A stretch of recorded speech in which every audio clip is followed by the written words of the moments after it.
You erased me, Jennifer. But paper doesn't lie. Michael, wake up! Your wife bought herself comfort with my blood. A beach house? I've been rotting in a neighbor's garage. You bought me dreams with my own stolen blood. Look harder, Michael. These smiles are painted lies. She staged my life, erased my pain, and sold you a dream. You stole my roof and called it protection. You don't protect family, you poison it! Enough. You buried me alive in a garage and called it love. Michael, open your eyes. She stole not just my money, but me. My son pulled up on Father's Day, smiling, asking how I liked the $300,000 beach house he bought me. My heart sank. I wasn't living in any beach house. I was sleeping in my neighbor's cold garage. That's when I discovered my daughter-in-law's cruel betrayal, and the truth ripped my family apart. You won't believe what happened next. Before we continue, please subscribe to the channel and tell us where you're listening from in the comments. I sat alone in the dim light of Mr. Hernandez's garage, the air damp with the smell of fertilizer and oil. My back ached from the old folding cot that had been my bed for 2 years, but the ache in my chest was heavier. As I stared at the cracked concrete floor, memories kept replaying, each one reminding me of the sacrifices I had made for my son, Michael. I had paid $60,000 for his college tuition when I could barely keep up with the mortgage. I had scraped together $25,000 more to buy him a car when he landed his first job, so he wouldn't have to start life with debt like I did. I had built the family home with my own hands, sanding the wooden floors late into the night, hammering nails until my fingers bled, because I wanted Michael to grow up in a house that felt solid, safe, and full of love. And now, as I sat here in the cold, I realized how far from that dream I had fallen. My sacrifices had been twisted into something cruel, something unrecognizable. That house, worth $500,000 now, should have been the place where my grandchildren played, where family dinners filled the rooms with laughter, where the memory of my wife Linda lingered in every corner. It wasn't just a building of bricks and wood. It was the last gift Linda left behind before she passed. Her photographs still lined the mantel when I was forced out. I can still picture the light hitting the framed wedding photo of us on the fireplace, the polished wood floors reflecting the golden glow of the afternoon sun. That house was my sanctuary. But Jennifer, my daughter-in-law, turned it into a museum of lies. She told Michael I wanted independence, that I was happy living on my own. She showed him staged photos of me smiling as if I were thriving. But the truth was brutal. I was not independent. I was invisible. That house, my house, had been stolen by deceit, and in the process, my bond with my son was severed. He believed her. He didn't see me, and nothing cuts deeper than being erased from your own family. At first, I felt nothing but shock and shame. How could my own son not see through her stories? How could he not wonder why I never called? Then anger crept in, sharp and unrelenting. Jennifer hadn't just taken money. She had taken Michael's trust. She had taken my dignity. Sitting there in the garage, I felt abandoned, but as the hours passed, something began to change. I realized Jennifer's greed wasn't just about the $300,000 Michael thought went into a beach house.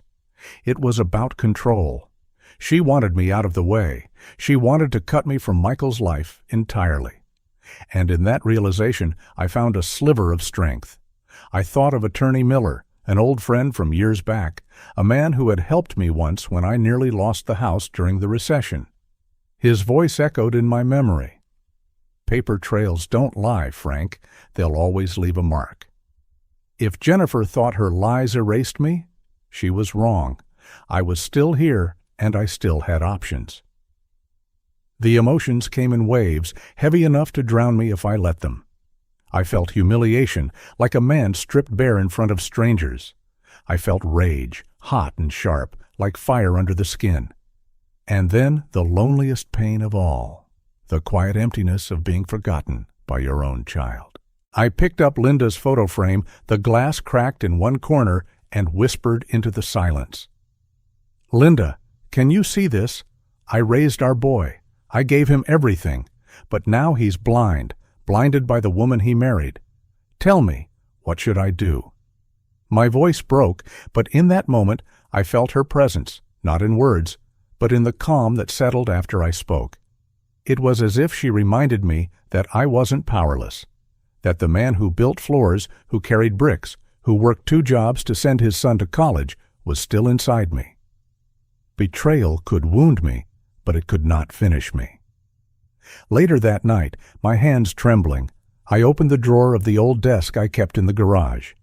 Dust rose in the air as I shuffled through old papers, tax returns, bank slips, faded letters from Linda. Then I saw it.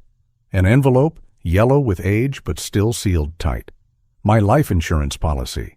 Still valid, still binding. Jennifer might have manipulated Michael, but she didn't know everything. This paper, this forgotten contract, was my hidden card. As I held it, a thought took root. If Jennifer believed she could erase me, then she had underestimated me. I was not gone. I still had weapons, not of violence, but of truth, of law, of the quiet persistence of a man who refuses to be erased. The garage around me seemed to close in as I sat there, holding that envelope. The faint light bulb overhead flickered, casting shadows across the walls. The damp smell of fertilizer clung to my clothes, a bitter reminder of the indignity I had been forced into. The sound of a dog barking outside echoed through the night, followed by the hum of traffic from the street. Every detail pressed down on me, every smell, every sound, every shadow, reminding me how far I had been pushed. And yet, instead of breaking me, those reminders sharpened my resolve. They painted a clear picture of what betrayal looked like, and they fueled the fire to fight back. This wasn't just about money. It wasn't just about a house. It was about the truth. It was about reclaiming my voice. I leaned back on the cot, the thin mattress creaking under my weight, and let my eyes close for a moment. I thought about Michael as a boy, running barefoot through the yard, calling out for me to push him higher on the swing I built. I thought about the nights Linda and I sat at the kitchen table, counting every dollar to make sure he had what he needed. I thought about the day he graduated, his cap in the air, and the pride that filled me like sunlight. And then I thought about the look on his face on Father's Day when he asked me about the beach house. So certain, so trusting. That look had been built on Jennifer's lies, but I would not let that be the final picture in his mind. I set the envelope back on the desk carefully, as if it were the most precious thing I owned. Maybe it was. It held proof that I still mattered, that my name was not just something to be erased from bank records and family photos. My heart steadied as I whispered again, this time not to Linda, but to myself. They think I'm weak, they think I've lost, but they don't know me, not yet. The words lingered in the garage air, heavy, certain.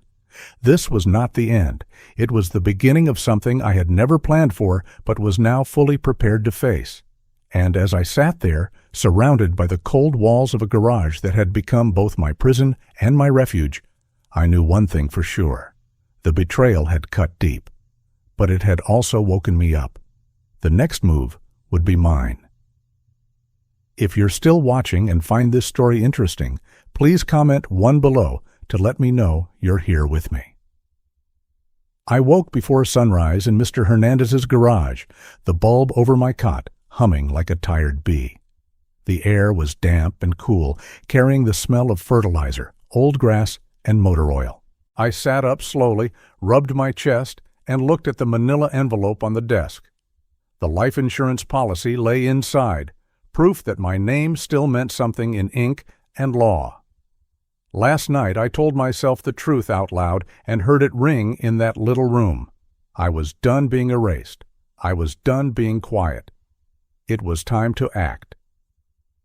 I called Attorney Miller from my old flip phone because it still held his number. He answered on the second ring with that steady voice I remembered. I told him about the $300,000 Michael wired for the beach house, the one I never saw, the one I never touched. He didn't interrupt me. He breathed in, breathed out, and said he'd start with what could be checked in an hour. He asked for Michael's permission to pull records, and I said I could get it. I sat there, waiting, listening to the water heater click in the corner, the sound of someone dragging a trash can outside. When the phone rang again, it sounded louder than before. He said the memo line on the wire read, "Dad's Beach House Fund." He said the money hit a personal account in Jennifer's name 6 months ago. He said there was no escrow, no title search, no transfer into any real estate trust, no cashier's check to a title company, nothing that even looked like a down payment. He did not sound surprised. He sounded tired. He told me to keep my head, not to confront anyone alone, to let him draft requests, and to make copies of any papers I still had. I promised him I would be careful. Then I looked at the calendar tacked above the desk. Father's Day. I knew where I had to be that evening, not to start a fight, to end an illusion. I showered in the chilled backyard hose and put on the cleanest shirt I owned. I folded Linda's picture in a small napkin and slid it into my pocket. On the way out, I thanked Mr. Hernandez for letting me use the garage, and he patted my shoulder in that quiet way of his. The neighborhood looked bright and new in the morning, all those lawns trimmed, flags fluttering, car hoods shining like coins. I walked past my old house and stood for a moment on the sidewalk. The curtains I picked with Linda still hung in the front room. Someone had polished the brass door handle. I could see my reflection in it. Older, thinner, but steady. I arrived early for dinner because I wanted a minute in the yard to breathe. The roses along the fence needed pruning. I checked my watch and remembered how many evenings I had stood in this very grass waiting for Michael to come home from practice, pretending not to look too proud. I heard the front door open. Jennifer's voice floated out like it always did, soft and careful. She said hello with that smile that never reached her eyes.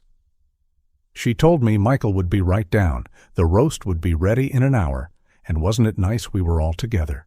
I walked into my old living room, the one that had been turned into a stage set. My chair stood by the window with the lamp on, my photographs lined from end to end, and the throw blanket folded the way I used to fold it. It looked like a room that waited for a man to return. It looked like a lie. Michael came down the stairs in a crisp shirt, his face bright with the kind of happiness I used to live for. He hugged me hard. He smelled like aftershave and coffee. He asked if I was ready for a surprise and told me to sit down. He poured me coffee in my old mug and set it on the table with a napkin placed just the way Linda used to place it. He looked me in the eye and asked how I liked the beach house he bought me. I felt the room tilt just a little, like a boat on a wake. I took a breath. I put my hand flat on the table so it wouldn't shake. I told him the only honest thing there was. I didn't have a beach house. I wasn't living by the water. I was living in Mr. Hernandez's garage on a cot with a thin blanket. It went quiet in a new way, the kind of quiet that takes the air out of a room. I watched my son's smile fall. I watched him search my face. He asked if I was confused. He asked if I meant I hadn't moved in yet. Jennifer stepped behind his shoulder and placed a hand there, guiding the moment like a hand on a steering wheel. She said I had wanted my independence. She said I had loved the photos of the ocean. She said I must have mixed up the details. I didn't raise my voice. I told Michael again that I was living in a garage. I said it gently because he was my son. I said it firmly because I was his father. He pulled his phone from his pocket and scrolled with his thumb. He read the memo line out loud. He read the date. He read the amount. Then he looked at Jennifer and asked her to explain. She nodded quickly, as if she had rehearsed the nod. She said the market had been unstable. She said she was waiting for the right listing. She said it was safer to hold the money. She said she had been protecting him from stress. She said she was protecting me, too. She kept saying the word protecting until it sounded like something else. She walked to the sideboard and took out a photo album I hadn't seen before, thick and glossy with a blue cover. She laid it in front of Michael, then opened it like a magician. There were pictures of me in a yard with flowering shrubs. There was a window with white shutters in the background and something blue spread beyond. In the second photo, I was holding a spade and smiling widely, the way you smile when someone asks you to, the way you smile when you want to be polite. The third photo caught a sliver of ocean at the edge of the frame. Michael's face changed in little pieces. He turned pages. He nodded. He said, "There, see?" I looked harder. The grass line had a hard edge. The sky in one photo was not the same blue as the sky that touched the water. My old hands held a spade with a nick in the handle, which I had fixed years ago. The shutters were the same style as the ones on my old house. The light fell on my face in a way I recognized. It was the same late afternoon light from the living room window. I told him those pictures weren't real, not the way they were being sold to him. I told him the yard was mine. I told him the background was pasted on like a travel brochure. My voice shook, not from anger, from grief. I said the words Museum of Lies because there was no other way to describe what I was looking at. A display built to keep a visitor comfortable. A display built to make a son look and move on. He glanced back at the first photo and tilted it close to his face. He traced the line where the sky met the blue water. I saw his hand begin to tremble. He didn't say anything for a long time. Then he closed the album and set it down like it was something that might stain his skin. He asked Jennifer if she had the realtor's name. He asked which company handled escrow. He asked for the inspection report. His voice got very quiet, the way my voice gets when I am angry. She said she had the folder in the office. She said she would get it right now. She stood up, left the room, and did not come back for several minutes. I could hear the office drawers opening and closing. I could hear paper moving. I could hear the careful sound of time being bought. When she returned, she had a slim folder with crisp edges. She placed it in his lap. He opened it and found printed listings from a website, a handwritten note about a viewing that never happened, and one photo of a house I knew was 3 states away because Linda and I had once dreamed about driving to see it. There were no contracts, no signatures, no letter from a bank. Michael stood.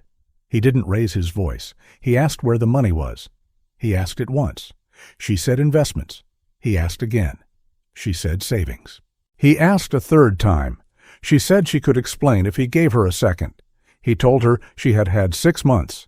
He said the words 6 months the way a judge would say them.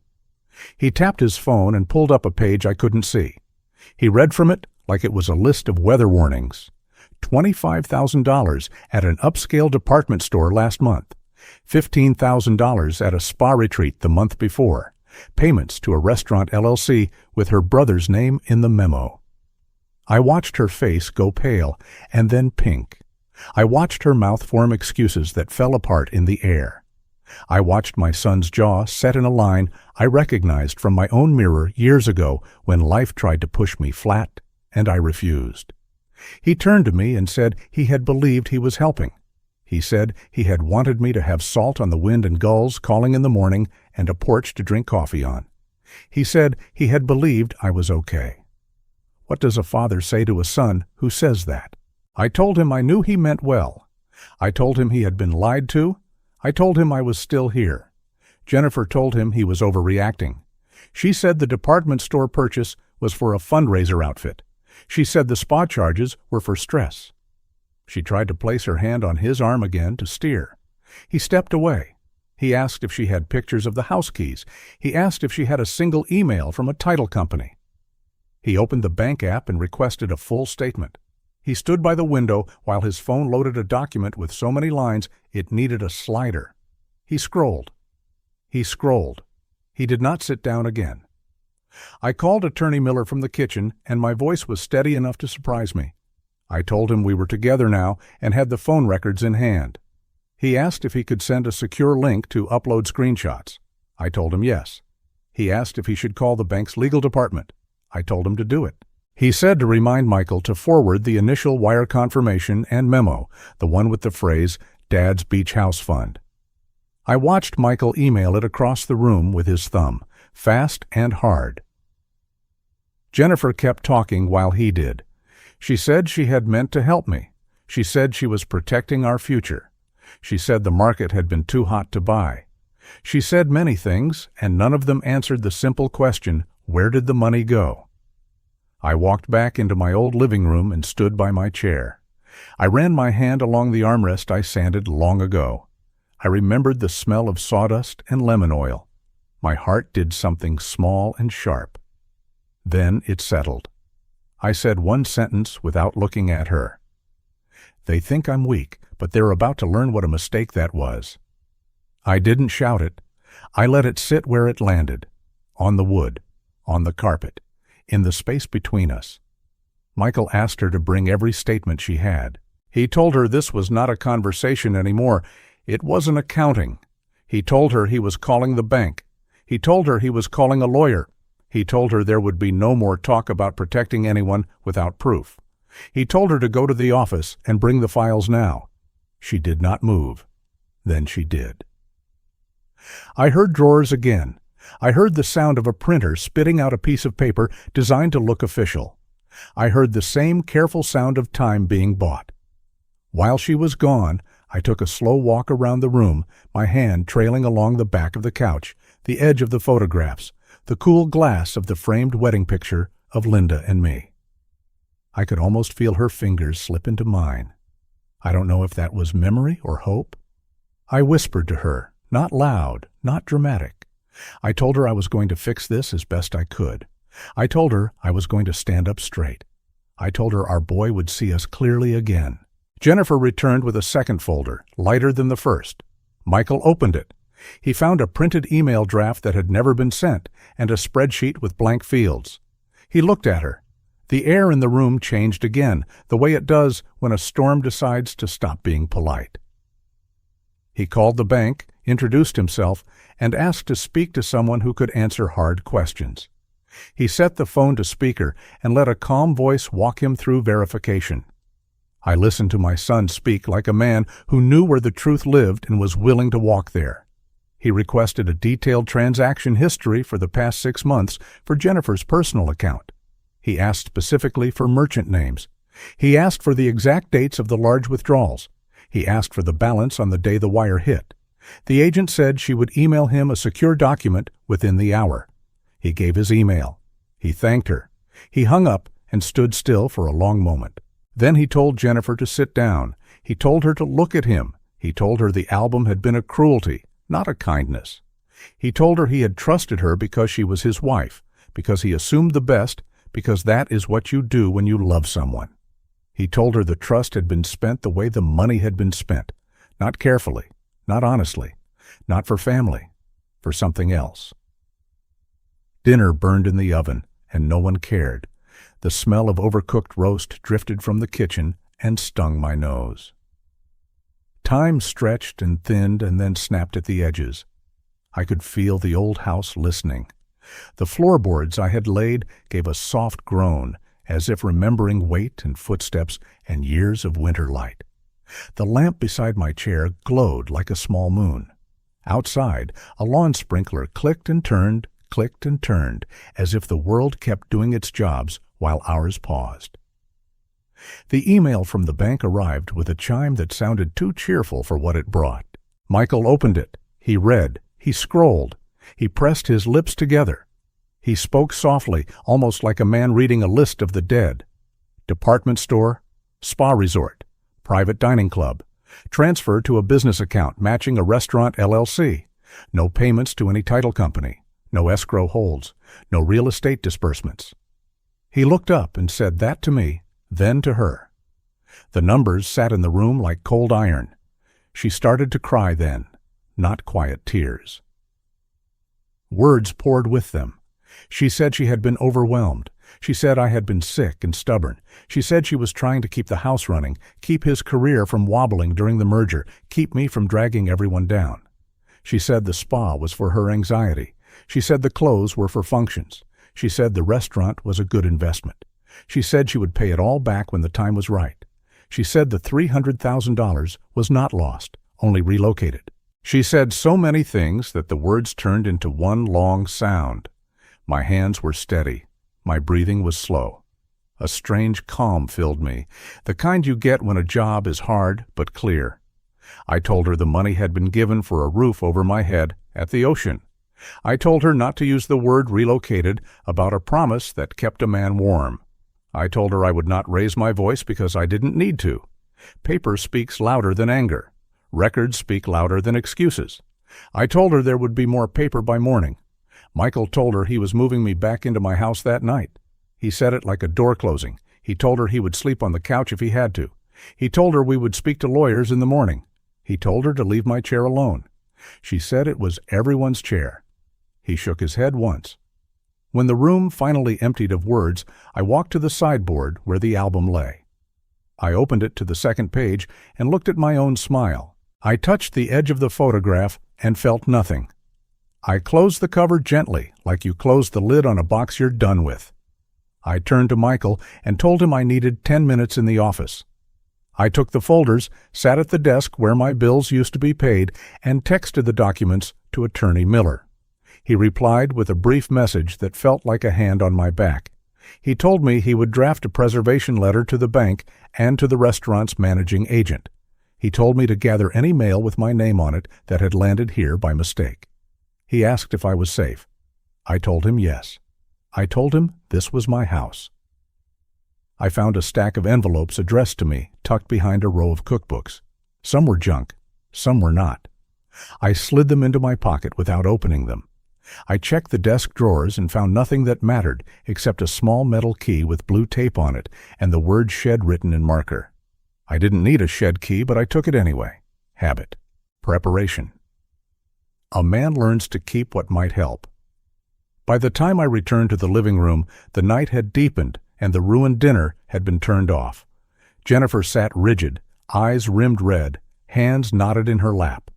Michael stood by the window, phone in one hand, the other hand pressed flat against the glass as if he needed something solid to lean his weight on. I told him I had sent everything to the lawyer. I told him we were not going to yell. I told him we were going to be exact. He nodded. He asked me to come with him to the bank first thing in the morning. I said yes. He asked me to help him make a list of what to gather tonight. I said yes. He asked if I wanted to sleep in my bed.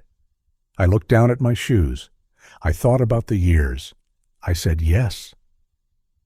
We moved through the house together, quiet as workers on a night shift. He collected the documents he knew about. I collected the ones I found. We left anything that was not ours. The lamp by my chair kept burning with its small, steady light. Jennifer watched us and only spoke once, in a voice so thin it almost didn't make it across the room. She asked if we were really doing this. Michael said we were. She said he would regret it. He said he would not. In the hallway, I paused by the little shelf where Linda once kept a tiny dish of seashells from a trip we never took. Jennifer must have put the dish out for the look of it, not for what it meant. I touched the smallest shell. My fingers remembered the habit of prayer. I didn't ask for revenge. I asked for clarity. I asked for the kind of strength that is quiet and doesn't need to win a room to win a day.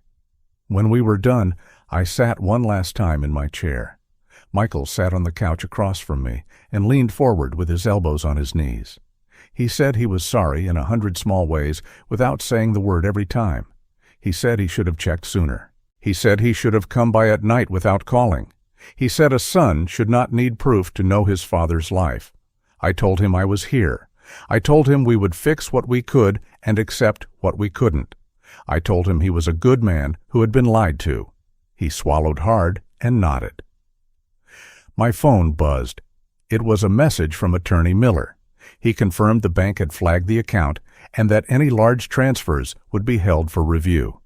He asked me to sign a limited authorization in the morning so he could request the relevant merchant records. He said he would file a demand letter by noon. He added a line at the end that made me smile without showing teeth. Paper trails don't lie. I stood, smoothed the front of my shirt, and told Jennifer I would leave the album where it was. I told her it belonged to her, not to me. I told her make-believe breaks when it meets daylight. She looked away. I couldn't tell if it was shame or stubbornness. Maybe both. People are complicated when they're caught. Michael walked me to the door and out into the night air. The sprinkler had finished and the lawn was wet. The porch light glowed the color of honey. We stood there for a minute, not speaking. He handed me his spare car key and asked me to take the truck because he could call a ride later. I told him to keep the truck, keep his routine, and keep his head. I told him I would be back at 7 in the morning with coffee. He nodded. He put a hand on my shoulder, firm and warm, like a promise hammered into place. I walked down the path to the curb and looked back once. My old house stood there with its clean windows and neat paint like a face you know by heart. I put my hands in my pockets and felt the metal key with the blue tape. I didn't know what it would open. I only knew I was collecting keys now. Keys, papers, names, dates. The tools you need when you take your life back with both hands. Back in the garage, I sat on the cot and took out Linda's picture. I told her what we had done. I told her what we would do tomorrow. I told her the bank statements had started talking and would not stop until they said every last word. I told her I could feel her beside me in the places that mattered. I set the photo on the desk and watched the lamplight catch in the crack in the glass. I sent one last text to Attorney Miller. I asked him to prepare what needed preparing. I asked him to put the phrase Dad's Beach House Fund in bold in whatever letters he sent. I asked him to be ready to file. He replied with a thumbs up and 2 words, "On it." I lay back and stared at the dark ceiling. I could still taste the bitter edge of burned roast in the air, a strange proof that the night had been real. I could hear a train far off, a lonely sound that made sense to me. I closed my eyes and pictured the album, the cut sky, the pasted ocean, the careful show of a life that wasn't mine. I pictured Michael's face when he saw the line where the blue met the blue and turned out to be a seam. I pictured the email with the transactions and the way the numbers felt like cold iron. I didn't feel helpless. I didn't feel small. I felt like a man standing at the start of a long reclaimed road with good boots and daylight ahead. Tomorrow would bring forms and signatures and maybe a visit to the restaurant where our money was relocated. Tomorrow would bring a meeting at the bank and a stack of statements printed on security paper that would crinkle under my fingers like dry leaves. Tomorrow would bring a line of questions that ended in a period, not a question mark. I folded my hands over my chest and said the last line of the day out loud because I wanted to hear it in the air and know it was mine. They think I lost. They think I ran out of moves. But they don't know me. Not yet. What we did tonight was only the first step. The game had just begun. If you're still watching and find this story interesting, please comment too below to let me know you're here with me. Morning broke flat and gray, the kind of light that makes everything honest. I stood at the kitchen counter in my old house with a paper cup of coffee cooling in my hand and listened for the email chime. Michael paced by the window with his phone unlocked, ready. The oven clock ticked like a metronome. We didn't say much. We didn't have to. We had done the hard thing last night. Today would be the day the paper spoke. The chime came. Michael opened the message from the bank and turned the screen so I could see. Line after line, merchant names, timestamps, amounts that looked like bricks stacked on my chest. The wire with Dad's Beach House Fund hit on a Tuesday at 9:11 a.m.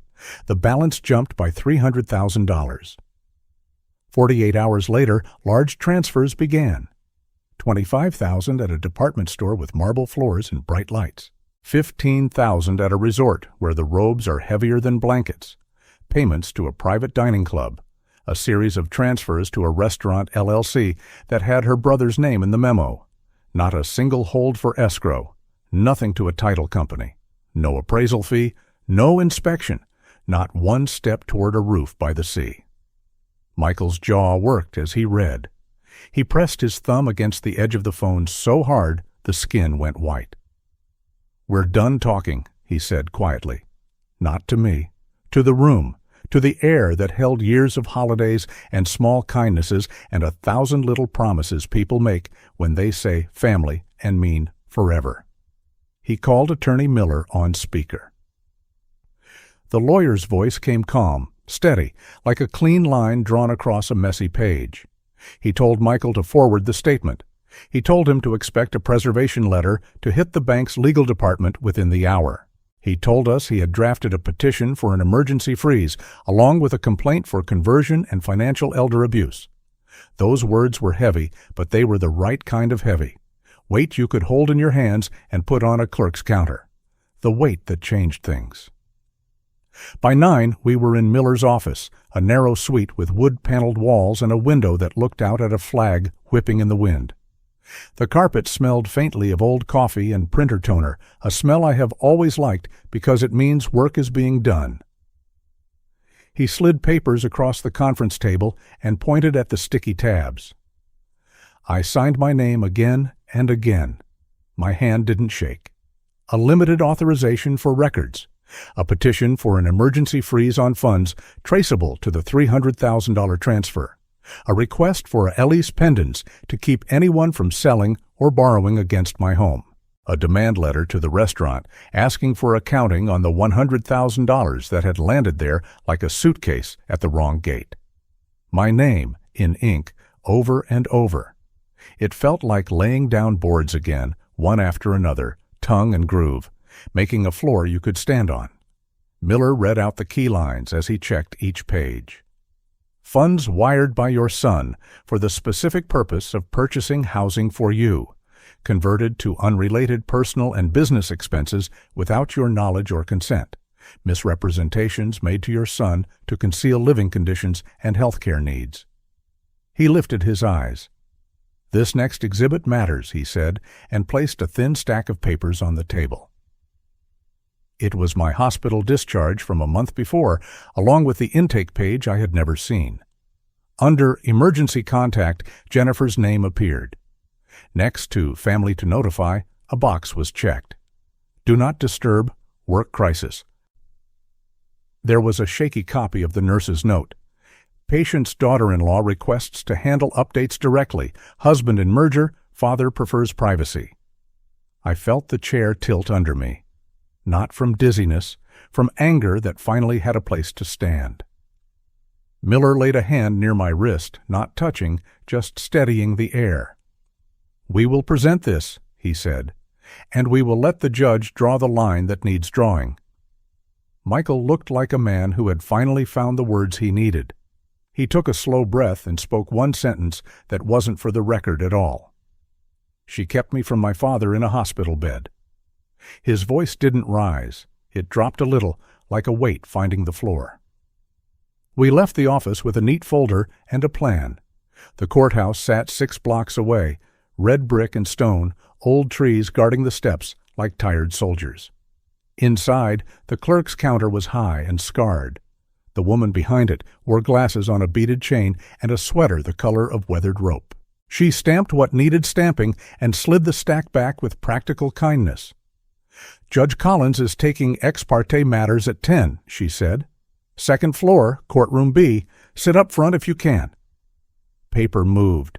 Time moved with it. In the hallway, I leaned against the wall and closed my eyes for a moment. The building hummed with the lives of strangers. Footsteps thudded up the stairs. A child's laugh bounced off stone. Doors opened, closed. The air smelled like floor polish and winter coats and the little dust that floats in shafted light. I took out the photo of Linda I kept in my wallet, the one of her on the back steps with a chipped mug in her hand and the sun in her hair. I didn't talk long. We're here, I whispered. We're doing it right. I slid her back in place and stood straighter. Courtroom B felt like the inside of a violin, all carved wood and soft echoes. We sat on the first bench. A young man in a cheap suit argued about a traffic ticket with too much heat. A woman asked for a continuance in a quiet voice. Then the clerk called our names. We stood. Judge Collins peered over her reading glasses and read fast. She had other cases to reach.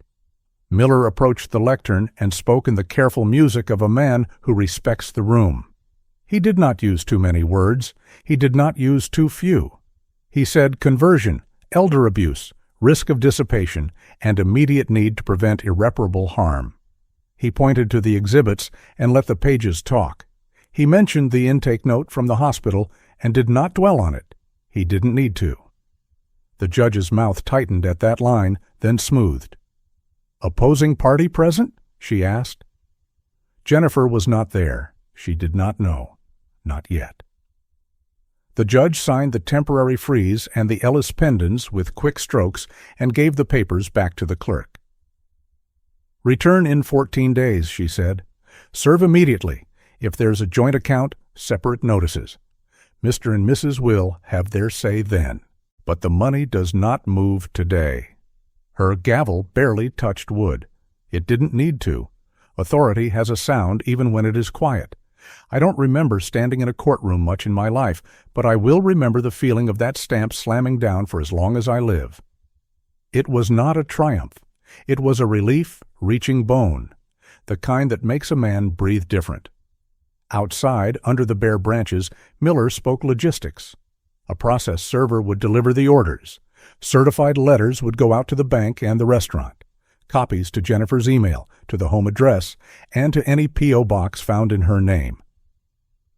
"We're not hiding," he said. "We're doing this in daylight." He looked at Michael. "Take your father home. Serve the copies. Be kind if you can. Be firm either way." Michael nodded like a man learning to carry a load without stumbling. We drove back to the house without the radio. The porch light was still on from last night. Sunlight had come and gone, and still the light burned, a small, ridiculous candle in daytime. We didn't knock. We used the key that should have always been mine. Jennifer stood in the foyer in a robe, hair neat, face pale, but composed like a woman waiting for a delivery she didn't order and suspects she won't like. Michael handed her the envelope with the court orders and the bank letter. She took it as if it were hot. She slid the papers halfway out, read the first line, and then the second, and then the part where it said the account containing funds traceable to Dad's Beach House Fund was frozen pending further order of the court. "What is this?" she asked. Calm at first, then with a thin wire of panic running through. "You can't do this. You can't just—" She used the word "can't" like a magic spell. Michael did not blink. "A judge already has," he said. His voice was low. "We'll follow the process. We'll talk in front of the right person. Not here, not like this. Until then, nothing moves." She tried the old move then, the one with the smile and the tilt of the head and the soft hands. She said she had been protecting us. She said she had timed the market. She said the restaurant was a sure thing, and we'd thank her later. She said the spa was a necessity because anxiety can kill a person just as easily as a bad heart can. She said she would open a separate account now and fix it. She said many, many syllables, and not one of them connected with anything solid. Michael let her talk until her words ran out of gas. "Where were you," he asked, "when Dad was in the hospital last month?" It was a simple question that fell in the foyer like a dropped plate. She blinked. "He was fine," she said. "It was routine. They called me. I handled it. You were in a merger. You didn't need that stress." She said the word stress like it was a storm we had to shelter Michael from, like I was the weather that endangered him. I took the folded discharge papers from my pocket and held them out. "There's a box checked," I said, my voice more steady than I felt. "Do not disturb work crisis." I looked at her, not past her, not around. "You made yourself the only door between a father and a son in a hospital hallway." She opened her mouth and closed it. She lifted the papers and read the intake note. Her face changed in a way that made me feel nothing at all. Not pity, not anger, nothing. Sometimes the heart has to turn to wood to get a job done. Michael brushed past us into the kitchen. He opened the desk drawers not to rummage, but to hunt. "Where are the letters?" he asked. The word struck me like a bell, because he didn't say whether there were letters. He said, "Where?" I remembered the key in my pocket from last night, the small metal one with blue tape and the word "shed." I handed it to him. We stepped out back. The winter grass crunched under our shoes. The shed door stuck at the bottom, the way it always had. The wood swells in damp weather. The key turned. The air inside smelled like rakes and old paint and the 2 summers I used to sharpen mower blades by hand. On the high shelf, a plastic bin sat with its lid taped. Michael pulled it down and set it on the workbench. He cut the tape with a pocket knife and lifted the cover. Letters? Dozens. Some with my shaky return address, some still sealed. Some had been opened and then tucked back inside, like a secret you want to keep near but not close. He lifted one and read, then another. He didn't read out loud. He didn't have to. I knew those words. I had written them on nights when I thought I would break from the quiet. He put both hands on the bench and bowed his head. Then he called out, not with volume, but with a kind of sorrow that is louder than shouting. "You read these," he said toward the back door where she stood watching. "You read these and hid them?" The question moved through the yard, hit the fence, and came back smaller. She said she had intended to share them when things settled down, when the time was right, when Michael wasn't drowning at work, when I wasn't being dramatic, when everything wasn't so much. Time. The word blunted until it meant nothing. Michael gathered the letters like he was gathering a child out of the road. He held them against his chest for a moment, then placed them carefully in a tote. He looked at me, and I saw a man stepping onto ground that would hold his weight, even if the next mile was steep. "We're done," he said. "We deal in daylight now." Back inside, the house smelled like coffee, and a roast reheated badly. The process server knocked at the door with the kind of firm courtesy only years of practice can teach. He asked for Jennifer by name and handed her the formal set with the blue stamp. She signed the little electronic pad with a hand that shook. He said, "You've been served. The court date is listed there. Good day." He left the way a tide leaves, all business. Then came the spin. She cried. She said she had done it all for us. She said she had been alone, carrying responsibilities. She said she had been terrified of losing the life we had built.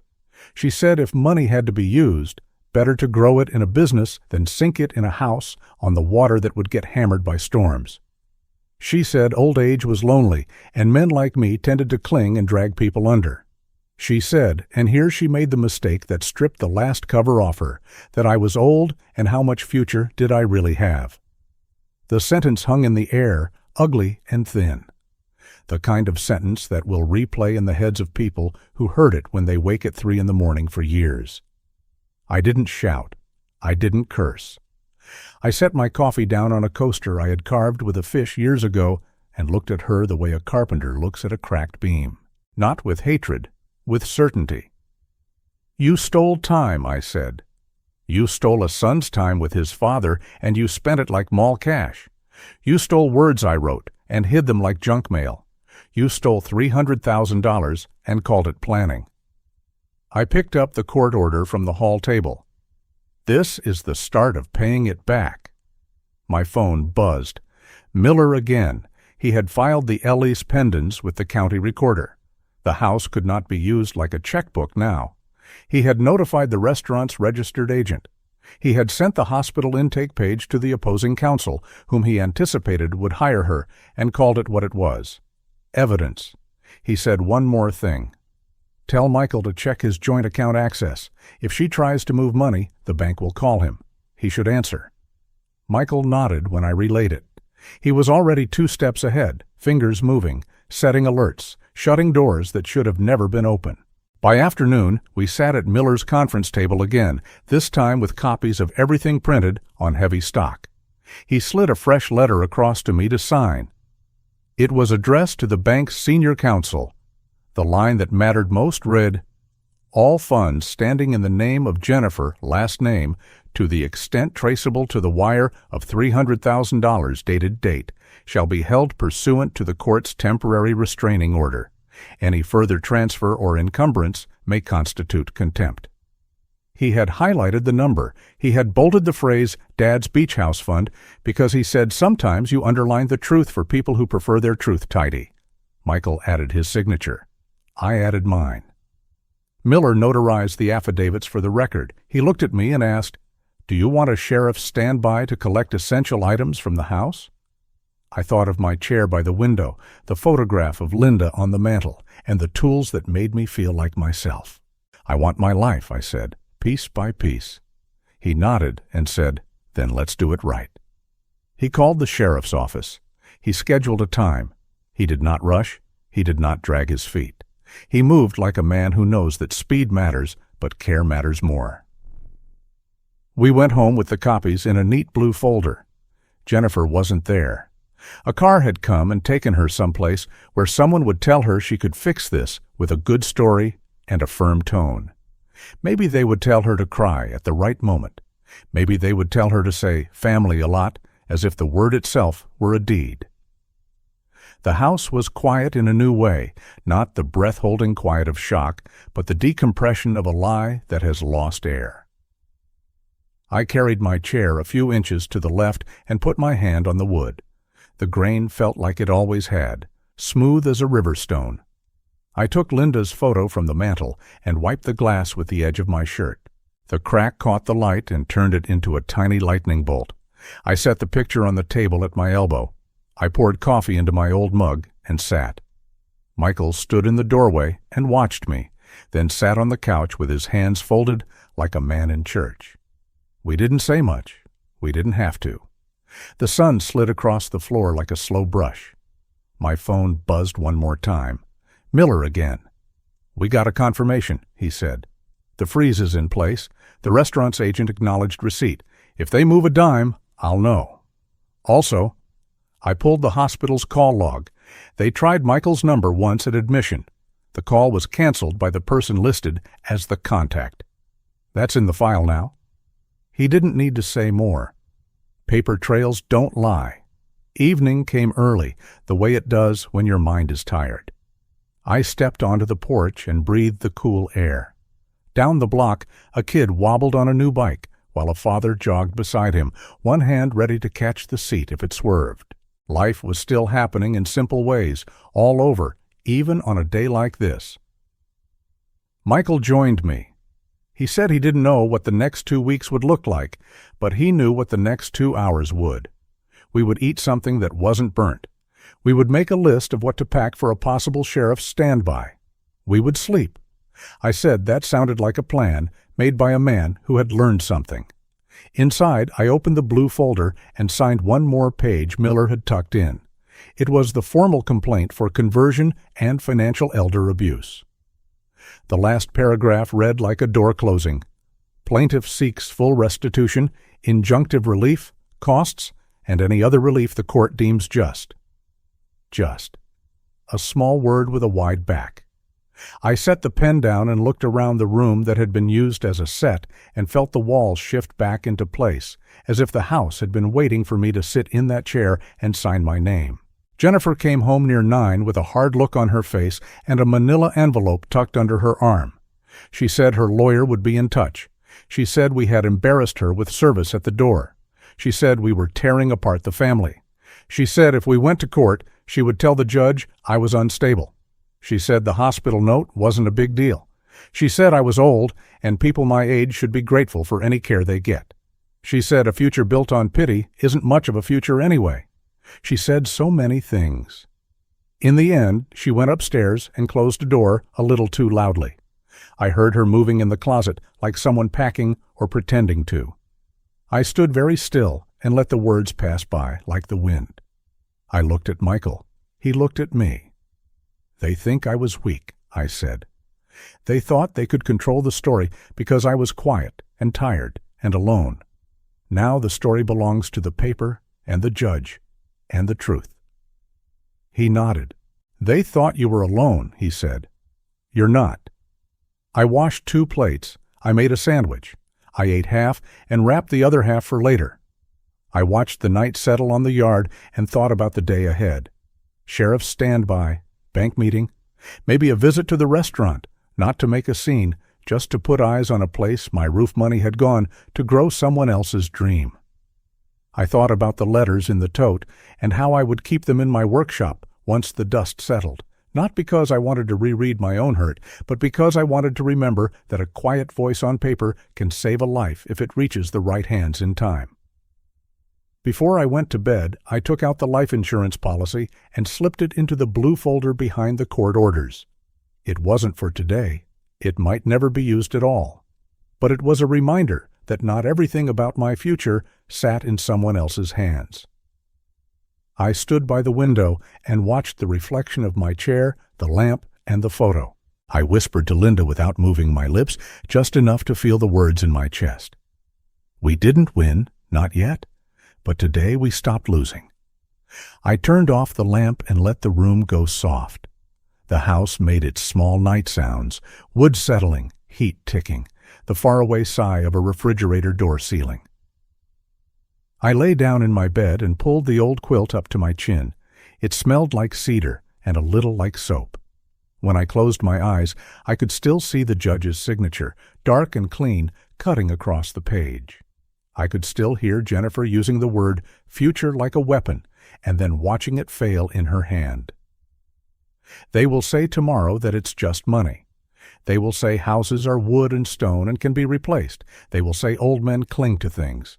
Let them say it. I know what moved through that courtroom and through this house today was larger than dollar amounts and plaster. It was my dignity getting its shoes back on. It was my voice choosing to stand on the floor I built and speak where it would be heard. And as sleep pulled at me, I held one thought like a warm coin in my palm. She doesn't know the last piece yet. She doesn't know what Miller found in the call log or what the restaurant's books will show when sunlight hits them. She doesn't know that a man who has been dismissed learns to collect every small key. They don't know I'm holding something that will change everything. Not yet, but they will. Feeling unseen and dismissed is heavy, isn't it? If you believe every person deserves justice and to be heard, comment the word justice. Now let's see what they do to change it. If you're still watching and find this story interesting, please comment 3 below to let me know you're here with me. The ink was barely dry on the judge's order when I felt the weight lift. For the first time in months, maybe years, I could breathe without the knot in my chest. The freeze was official. Jennifer's grip on everything I had built, everything Linda and I had dreamed of, had been broken by the swing of a gavel. My house, the one worth $500,000, was mine again. Not hers, not under her name or her schemes. Mine. The wall seemed to sigh with me, as if the house itself had been waiting for the truth to be spoken in daylight. Michael showed up that same evening with a small suitcase and baby Frank bundled in a quilt. He didn't knock. He used the key, the way the family should. When I saw him standing in the doorway, his face drawn but determined, I felt something inside me soften that had been clenched for too long. He didn't have to say a word. By stepping back inside, he said all that mattered. "I'm home, Dad." The baby stirred, let out a soft cry, and for the first time in a long while, I felt the sound of life fill the air instead of the sound of betrayal. The days after the court's decision unfolded slowly, but with a steadiness I hadn't felt in years. Michael moved into the spare room, the same one he had slept in as a boy when he was sick. The one with the window that caught the morning light just right. I set up a small crib for baby Frank there, sanding down the old wood frame myself until it was smooth enough for tiny hands to grasp. The house, which had been filled with the echo of lies, began to echo again with footsteps, laughter, and the rhythm of family life. This time, it was real. I reopened my workshop in the garage. Dust covered the tools, but my hands remembered every groove, every weight. I started small, cutting planks of cedar and pine, feeling the wood yield under the plane. Then I built something I had long promised myself I would. A rocking chair for the baby. Each curve, each joint was cut with care. As I worked, I thought of Linda, of the way she used to hum while folding laundry, of the way she always believed in the work of hands. I could almost hear her voice saying, "Make it strong, make it last." When I placed the finished chair by the window and rocked baby Frank in it for the first time, I felt freer than I ever had, with any bank balance or deed. Meanwhile, Jennifer's world unraveled fast. Once the orders were served, she tried to hold on. She tried to argue that the money was an investment, that the house was never really mine, that I was too old to understand. But paper doesn't lie. Bank statements, court orders, intake notes from the hospital, they all lined up against her. Neighbors who once smiled at her in the driveway now whispered when she walked by. Friends who had sat at her dinner table no longer returned her calls. Her credit cards, once paid from the account she siphoned, were suddenly declined. I heard from Miller that she moved back into her mother's small house on the edge of town. No more luxury spas, no more dinners with wine that cost more than a week's groceries, just silence and debt. Her name, once spoken with envy, was now spoken with pity. Michael didn't mention her much. He had his own reckoning to face. I saw the shame flicker in his eyes sometimes, the weight of realizing how close he had come to being blinded by promises and smiles. But every night he sat with me on the porch, baby in his arms, and watched the sun sink behind the trees. We didn't talk about Jennifer. We didn't need to. Silence has its own healing. In that silence, I knew he had chosen where he belonged. I had not lost my son after all. He had found his way back to me, and that was worth more than any dollar amount. I found peace in small routines.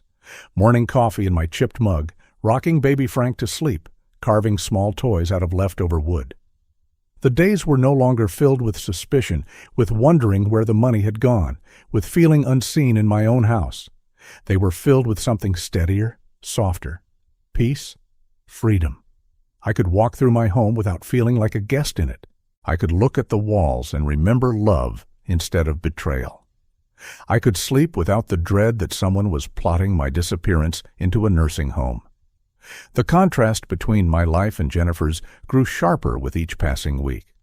Where I had warmth and renewal, she had coldness and loss. Where I had a grandson's laughter, she had silence. I didn't take joy in her downfall, but I couldn't ignore the balance of it either. Actions have consequences. Lies carry their own weight until they break the person who tells them. In the end, she was left with nothing but the shell of the life she had tried to build on deceit. One evening, as I rocked baby Frank in the chair, I thought about everything that had happened. I whispered to myself, I don't need her apology. I don't need her words. I have myself. Saying it out loud felt like sealing a door shut. I didn't just survive betrayal, I reclaimed myself from it. That was the real victory. Life didn't turn back to what it once was, but it turned into something good, something I hadn't dared to hope for. I began attending the seniors group at the community center downtown. Once a week, we met in a bright hall with wide windows, and I found myself laughing, sharing stories, even teaching a few of the men how to sand wood without tearing the grain. I started to feel like part of the world again, not hidden away in shame. It was a reminder that life has chapters you don't expect, and sometimes the later ones hold the truest lessons. Looking back, the lesson was clear as the grain lines on the chair I built. Family cannot be built on lies. Blood alone is not enough. Respect, honesty, love, those are the beams that hold a family steady.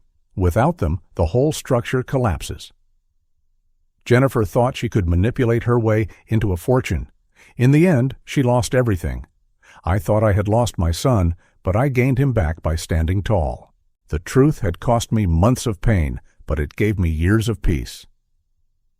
As I write this now, the baby is asleep upstairs, Michael is in the kitchen washing dishes, and I am sitting in the chair by the window with Linda's photo beside me. I feel her with me, not in the bitterness of betrayal, but in the calm of survival. I know she would be proud that I stood firm, that I didn't let lies define the last chapter of my life. And so, I close this chapter with a sense of calm I haven't known in years. The house is safe. My dignity is safe. My family, the real family that chooses truth, is safe. Jennifer may call, may beg, may try to explain someday, but I know my answer already. I will not answer. I have no need. Some doors, once shut, must stay shut. Tomorrow I will go back to the community center. I will bring the little toy boat I carved for one of the grandkids there. I might sign up for the volunteer woodshop program. A new project is starting, and I want to be part of it. Life isn't over just because betrayal tried to write its ending. Life has begun again, and this time I hold the pen. I don't need them anymore, I whisper into the quiet, my hand resting on the wood of the rocking chair. I have myself. And with that, I am ready for whatever tomorrow brings. The apartment was small, just 2 bedrooms and a modest kitchen, but when I opened the windows each morning and looked out across the park, I felt something I hadn't known in years. Peace. The building itself wasn't grand, worth maybe $200,000, but the value of waking up in a place that was mine, untouched by lies or schemes, was beyond any appraisal. From my balcony, I could see children running along the paths, parents pushing strollers, and older folks like me feeding the birds. It was life in motion, and I was part of it again. No longer hidden away in someone else's garage, no longer silenced by manipulation. This apartment was more than a home. It was proof that I had chosen to live on my terms. I brought my old tools into the 2nd bedroom, turning it into a little workshop. The smell of pine and cedar quickly replaced the faint odor of paint on the walls. My hands remembered the work, steadying the plane, guiding the saw. Neighbors stopped by when they heard the noise, curious at first, then smiling when I showed them the rocking chair I had made for baby Frank. Soon enough, people began asking if I could fix a broken table leg, carve a simple shelf, or smooth out an old chair. The orders weren't big, but they gave me purpose. Each piece of wood I touched reminded me of resilience, of the truth that honest work creates honest pride. I didn't need luxury. I needed this. The grain of the wood under my hands, the sound of something strong being built again. Sometimes, late at night, I would sit by the window and think of Linda. I'd whisper, "You see, don't you? I didn't let them take me down. I didn't let them erase me." I imagined her nodding with that calm smile, the one that told me I had done right even when I doubted myself. Her absence was still a wound, but it no longer bled. It had become a scar, a reminder that love endures even when life shifts under your feet. Jennifer, on the other hand, lived a different story. Word traveled fast in a town like ours. People said she had moved into her mother's small duplex across town, stripped of her comforts, her credit wrecked, her name whispered with judgment. She sent me a letter once, folded neatly in an envelope, with my name written in her sharp handwriting. Inside, she wrote apologies, long explanations about pressure, mistakes, and her own loneliness. I read every word, and then I folded it back into the envelope and set it aside. I did not answer. I would not answer. Some bridges are not meant to be rebuilt. Respect cannot be begged back once it is broken. I chose silence because silence was the clearest boundary. It was my way of saying, I survived without you, and I will continue to. Her downfall did not bring me joy, but it did bring me clarity. There is a difference. I did not need her to suffer for me to find peace. I needed to reclaim my dignity, and that was already done. Where she faced emptiness, I embraced renewal. Where she lost everything, I found what mattered most: truth, family, and the quiet certainty of self-respect. One day, while I was shaping a small wooden toy boat in my workshop, a man from the community center knocked on my door. He had seen the rocking chair I'd made and asked if I would join a volunteer group. They made toys and furniture for children in shelters, kids who had little to call their own. I hesitated for a moment, thinking of my age, my tired hands. But then I thought of baby Frank, his little fingers tracing the smooth wood of the chair I had built. I said yes. The first Saturday I joined them, I felt alive in a way I hadn't in years. Working side by side with strangers who shared their stories, their laughter, their struggles. It reminded me that the world is bigger than betrayal. Giving my time and skill was a way to turn pain into purpose. Each toy car, each tiny chair was a promise that I still had something to give. I often found myself sitting on a bench in the park after those workshops, watching baby Frank toddle across the grass while Michael kept a close eye. The boy's laughter carried in the air, clear and innocent. In those moments I would whisper to myself, "Every day is proof I chose right." The bitterness had drained away, replaced with a quiet joy. Life had not been destroyed. It had been reshaped, stronger, cleaner, free. The lesson stood out as bright as the morning sun. For parents, I learned this. Never give up your self-respect, not even for your children.